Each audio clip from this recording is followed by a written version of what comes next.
E agora, então, dando continuidade na mensagem, vou convidar você a abrir a sua Bíblia em 2 Tessalonicenses, capítulo 2, versículos 16 e 17. E esses dois versículos são muito importantes porque o apóstolo Paulo ele faz um resumo extremamente bonito e prático da obra do Evangelho na nossa vida. A resposta que ele está dando é o que é que Deus está fazendo nesse mundo agora? Qual que é o plano de Deus? Qual é a agenda de Deus? Eu estou fazendo essa pergunta porque essa pergunta foi feita para mim esses dias. Olha, eu não entendo tudo que Deus fez no passado e tudo que vai acontecer no futuro, mas o que é que Deus está fazendo agora na história da humanidade? Como que Deus está envolvido na minha vida de um jeito real? Então, esses versículos nos respondem isso.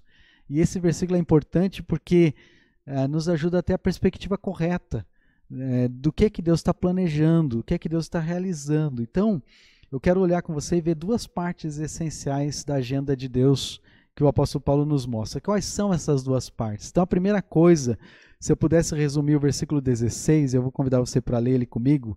2 Tessalonicenses 2, versículo 16, diz assim: Ora, o nosso Senhor Jesus Cristo mesmo, e Deus, o nosso Pai, que nos amou e nos deu eterna consolação e boa esperança pela graça, consolem o vosso coração e vos confirmem toda boa obra e boa palavra.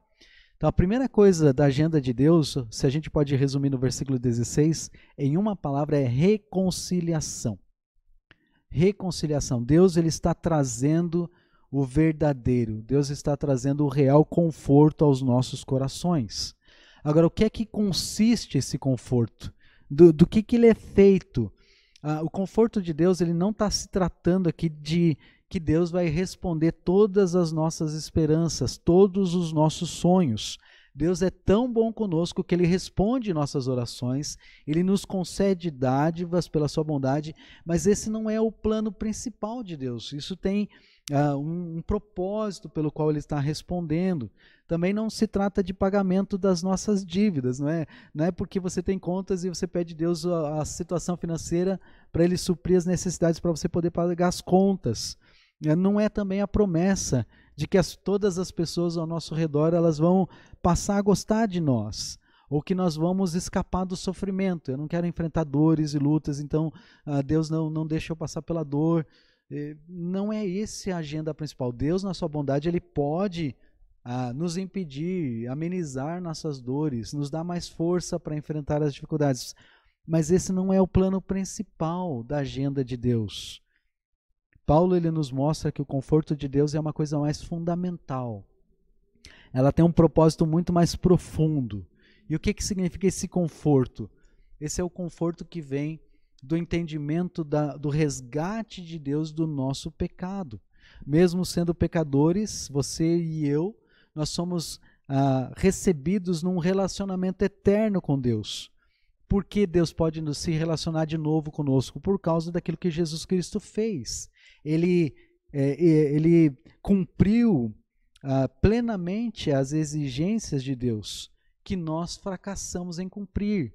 Jesus ele conseguiu, através da sua vida, através do seu sacrifício, cumprir o plano de Deus. Por isso, a gente não precisa mais ter medo de Deus. Nós não precisamos ter medo mais de nos aproximarmos de Deus. Lembra o véu sendo rasgado quando nós celebramos sempre a história da Páscoa e a morte de Cristo? Uma das cenas que é sempre mencionada é como o véu é rasgado. Esse véu que estava desde o Antigo Testamento, desde o início do tabernáculo e toda a história de Israel presente, depois no templo sendo construído, e esse véu que era uma peça única, um tecido único, ele é rasgado de cima a baixo, mostrando que agora não há mais um impedimento entre o lugar santo e o santo lugar, o lugar santíssimo, o santo dos santos. Não há mais nenhum impedimento entre nós e Deus, e isso foi feito por causa de Cristo. Nós não temos mais que nos preocupar em como fazer para conseguir a aceitação de Deus. Nós não precisamos mais nos esconder com vergonha das nossas culpas. Nós pertencemos a Deus para sempre. Deus ele nunca vai nos dar as costas. Ele nunca vai lançar a ira do nosso pecado no nosso rosto. Por quê? Porque isso está sendo tratado na cruz de Cristo.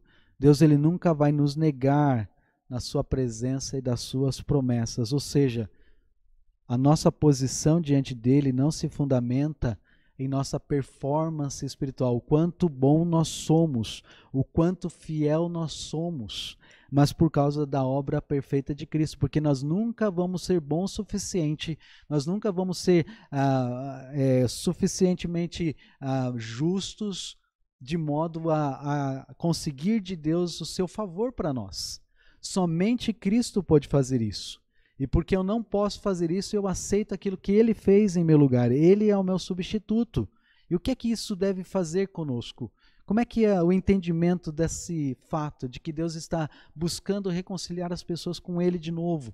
Que pessoas possam entender o Evangelho, que é Cristo que é o sacrifício perfeito, o mediador perfeito para que nós possamos encontrar um relacionamento com Deus. O que é que isso produz em nós? Como é que isso nos afeta?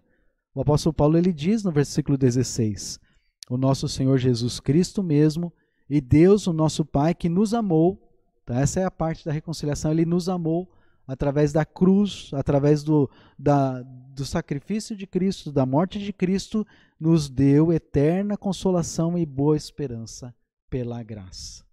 Então nós podemos encontrar grande alegria, devemos celebrar essa nossa reconciliação, como o apóstolo Paulo coloca aqui, eterno conforto e boa esperança com Deus. Então essa é a primeira parte da agenda de Deus. Qual que é o plano de Deus nesse mundo? É a restauração. Deus está reconciliando de novo pessoas com Ele. Ou em outras palavras, é o Evangelho, é a salvação. Esse é o plano de Deus. Por que Deus responde nossas orações? Em última instância, não só porque Ele é bom conosco, graças a Deus pela bondade de Deus, mas é muito mais profundo do que isso. Porque nós pedimos pelo nosso vizinho, nosso amigo, nosso familiar, para que Deus restaure a sua saúde.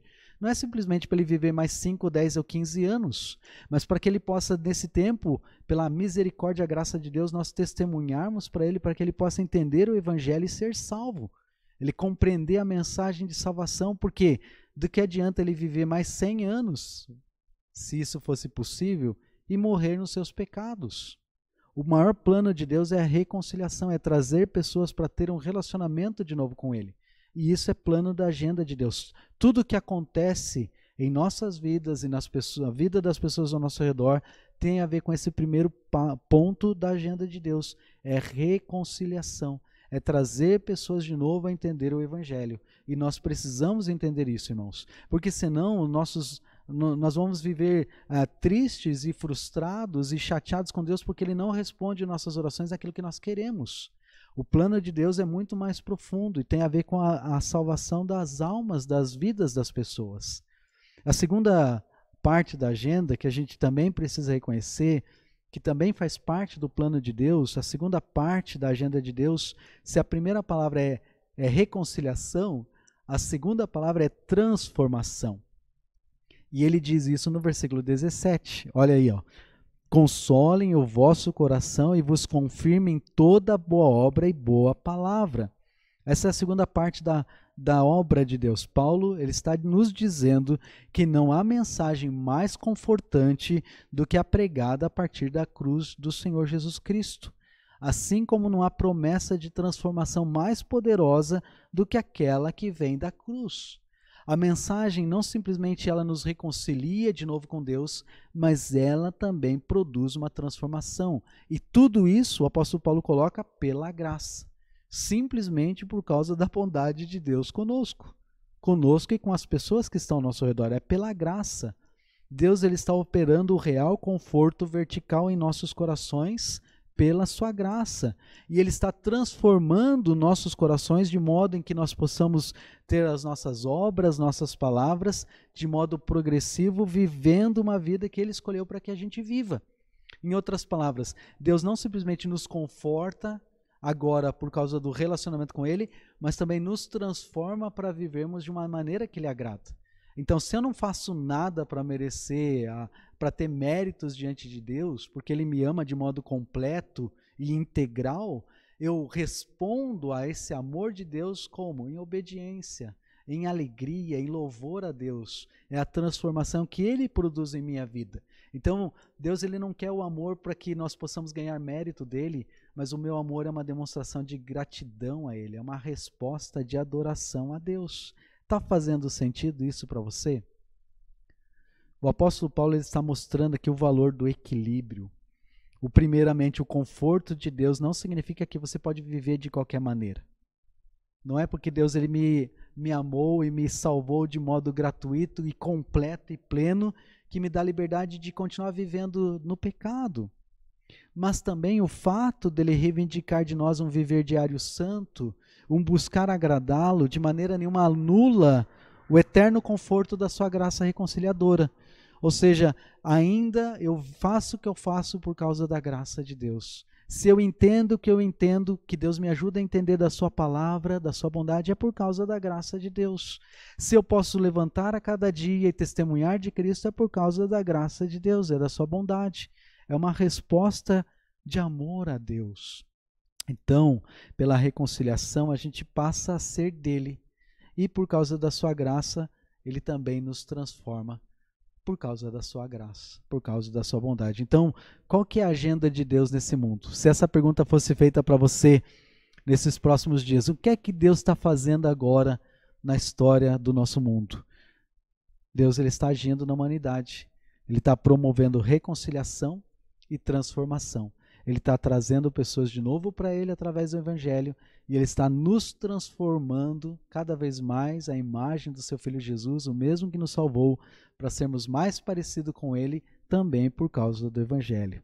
Então, qual que é o desafio? O meu desafio, entendendo isso que Deus está fazendo, é alegre-se. O apóstolo Paulo colocou isso aqui. Ele fala dessa eterna consolação e boa esperança. Consolem o vosso coração e vos confirmem toda boa obra e boa palavra. Irmãos, alegre-se no conforto de Deus, no conforto que Deus nos dá. Responda a sua chamada graciosa. Começa para obedecer a Deus, não por obrigação, mas obedeça a Deus por gratidão. Começa a obedecer a Deus porque Ele é digno de toda a nossa adoração a Ele. É uma resposta de gratidão pelo seu amor conosco.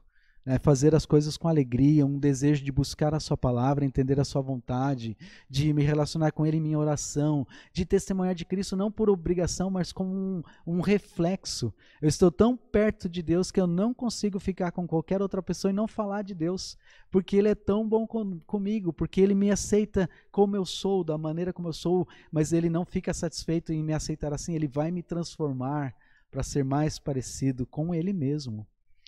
Paul Tripp, ele escreveu, ele fez um comentário, eu estava lendo alguns comentários sobre esses versículos, e um comentário que eu gostei, eu achei bem interessante o espírito que ele pegou, e ele colocou da seguinte forma: Jesus, ele não somente nos ordena tomar a nossa cruz e segui-lo, mas ele também nos dá a força necessária para carregarmos a cruz. Ou seja, ele não simplesmente nos salva, mas ele também nos dá a condição para viver como salvos.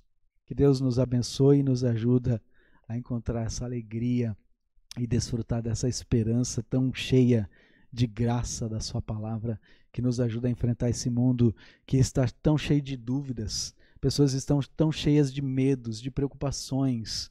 Eu estava vendo uma mãe estava perguntando qual é o seu maior medo nesses dias. E a resposta dela foi, é eu morrer e meu filho ir para um abrigo. Essas são as situações que as pessoas estão vivendo. E nós podemos compartilhar com elas, irmãos, o plano de Deus, qual é a agenda. Poder dizer para ela, olha, Deus tem uma agenda para você. E a agenda tem duas coisas. Primeira coisa, Deus quer reconciliar você de novo com Ele. E a segunda coisa, Deus quer transformar a sua vida. Nós podemos fazer isso, irmãos. Você pode fazer isso. Você pode fazer isso. Nós podemos fazer. E vamos fazer. Vamos orar. Querido Deus, obrigado a Deus por essa transmissão de hoje, que a gente pode chegar até esse momento. Obrigado a Deus por aceitar nossas orações que estão sendo feitas pelos teus filhos nesse momento, que o Senhor conhece cada um dos desafios, cada uma das dificuldades. Colocamos diante do Senhor agradecidos e também agora compreendendo bem qual é o propósito pelo qual o Senhor permite essas dificuldades. para que pessoas possam conhecer Cristo através de nosso testemunho, que nós possamos testemunhar para elas que o Senhor é um Deus que responde nossas orações, porque o Senhor quer muito mais do que responder elas, o Senhor quer ter um relacionamento com cada uma dessas vidas. E também, ó Deus, que nós possamos ter essa alegria, essa compreensão de que o Senhor não fica contente pelo que nós somos, mas que o Senhor vai nos transformar cada vez mais para sermos mais parecidos com o seu Filho Jesus, dia a dia após dia, até o momento que nós nos encontrarmos com o Senhor. Obrigado, Deus, pelo que o Senhor tem feito na nossa igreja, no crescimento, nas transformações, no crescimento em maturidade, mesmo no meio dessa pandemia. Eu não sou consciente, ó Deus, de tudo que o Senhor está fazendo, mas o Senhor sabe. E se o Senhor está permitindo isso, faz parte do seu plano e nos ajuda, Deus, a poder encontrar no Senhor a sabedoria que nós precisamos. Mais uma vez, ó Deus, fica com cada um dos nossos irmãos na continuidade dessa semana, que o mais breve possível, ó Deus, nos próximos cultos nós possamos nos reunir, nos encontrar na Tua casa, estarmos reunidos seja pelas células, seja pelo culto presencial no domingo, para estarmos adorando o Senhor. E é por isso que nós oramos, agradecidos, ó Deus, pela Tua graça, pela Tua bondade, pela Tua força em nossas vidas. E oramos tudo isso em nome daquele que é digno da nossa oração, que é o Seu Filho, nosso Salvador Jesus. Amém.